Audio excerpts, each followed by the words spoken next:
起油鑊炸年貨啦喂！之前分享嘅脆角，試過嘅朋友都話正。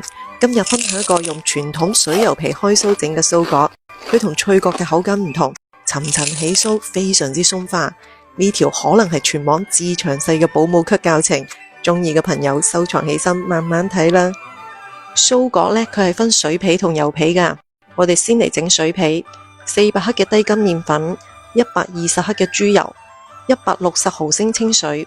水呢，你可以唔好一次性放晒，因為每個牌子嘅麵粉吸水性都會有啲唔同噶。猜到後邊唔夠水啦，你再少量多次咁加入去，加多20克嘅白砂糖，將佢猜成咁樣軟硬適中光滑嘅麵團，跟住冚蓋擺埋一邊先醒發佢10分鐘。跟住我哋嚟整油皮，100克嘅低筋麵粉加50克嘅豬油。油皮呢，咩都唔使加噶啦，就係得麵粉同油嘅啫。將佢哋捻鬆散之後，再猜成咁樣光滑嘅麵團。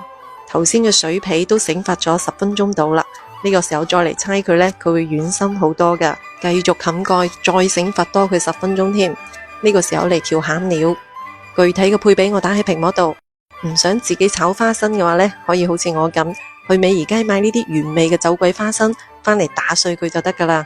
如果你市場買唔到靚嘅椰蓉嘅話呢，可以揀我用開嘅呢隻，佢嘅配料表就係得椰子肉嘅啫，加下9個9有2包噶啦。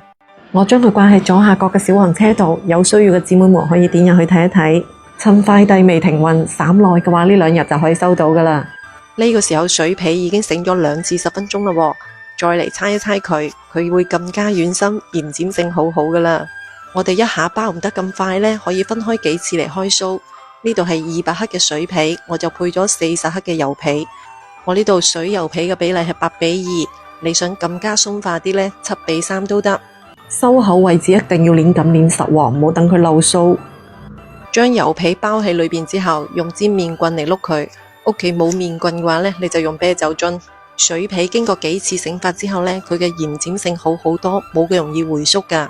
好似我咁樣碌成薄薄地嘅正方形，跟住做2次3折疊。經過咁樣折疊處理開出嚟嘅油角皮，包出嚟就係層層起酥噶啦。折完之後就可以將佢碌薄噶啦，盡量碌均匀啲，差唔多2到3毫米嘅厚度就得噶啦。舊陣時呢，嫲嫲佢哋都係用電筒蓋嚟吸模噶，家下可以好似我咁，搵個差唔多大細嘅玻璃杯或者係樽蓋嚟吸模。包油角都好簡單噶，你先捻實兩邊，變成咁樣荷包嘅形狀，跟住放入啲餡料，將佢捻緊捻實。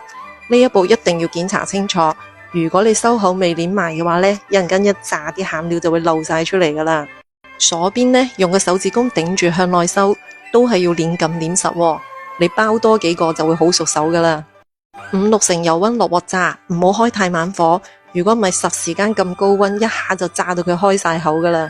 全程中細火慢慢炸，記得中途要勤力啲翻面，咁樣佢先會受熱均匀噶。炸到佢咁樣淺金黃色就搞掂收工噶啦。